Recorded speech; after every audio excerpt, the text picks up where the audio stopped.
Hi hello friends, welcome back to media talks. நான் உங்கள் Mounika. Episode பற்றி பேசலாமுங்க அடுத்த வீடியோவில். இந்த வீடியோவில் ப்ரொமோ. ஸோ ஆல்ரெடி நம்ம நேற்றுக்கே அதை வச்சு சொல்லியிருப்போம். கண்டிப்பாக வெண்ணிலா கிட்ட அந்த மாதிரி சொன்னது தப்பு தான். ஆனால் சொன்னதுக்கான காரணம் இதுதான் சொல்லி நம்ம நேற்றுக்கே ப்ரிடிக்ட் பண்ணி வீடியோ ஷேர் பண்ணியிருந்தோம். அதே தான். ஸோ வேறு லெவல் போங்க, வேறு லெவல் அதிரடி காட்டிட்டாங்க நம்ம காவேரி. செம மாஸ் போங்க. ஸோ இதுதாங்க bold Kaveri, old Kaveri is come back அப்படிங்கிற மாதிரி பசுபதிக்கு ஒன்ஸ் அகேன் நிரூபிச்சிருக்காங்க. ஆல்ரெடியே பசுபதி கண்ணில் பார்த்தீங்கன்னா விரலை விட்டு ஆட்டினவங்க தான் இந்த காவேரி. திரும்பவும் மீண்டும் அதே சம்பவம் அப்படிங்கிற மாதிரி அவங்க போட்ட பிளான் எல்லாத்தையும், அதாவது நம்ம நேற்றுக்கு சொன்ன மாதிரி தான், அவங்க பொருள் எடுத்து அவங்கள போடுற மாதிரி தான். வெண்ணிலா வச்சு தான் அவங்க காவேரியை பழி வாங்கணும்னு நினச்சாங்க. அதே வெண்ணிலாவை வச்சு அவங்க போட்ட பிளானை மொத்தத்தையும் சுக்குநராக உடச்சி வேறு லெவல் சம்பவம் பண்ணிட்டாங்க. வேறு லெவல் போங்க.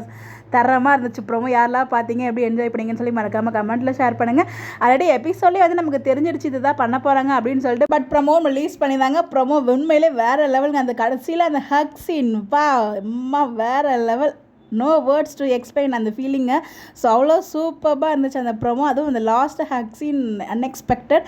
ஸோ உண்மையிலே இந்த இதுக்கப்புறம் தான் எனக்கு தெரிஞ்சு வெண்ணிலா திருந்த மாதிரி ட்ராக் கொண்டு வருவாங்கன்னு நினைக்கிறேன். அது என்னோட ஒரு ப்ரொடெக்ஷன். அதை அடுத்த வீடியோவில் பார்ப்போம். நீங்கள் ப்ரோமோ பார்த்தீங்களா, எப்படி இருந்துச்சு, நீங்கள் எப்படி ஃபீல் பண்ணீங்கன்னு சொல்லி மறக்காமல் கமெண்ட்டில் ஷேர் பண்ணுங்கள். Bye bye.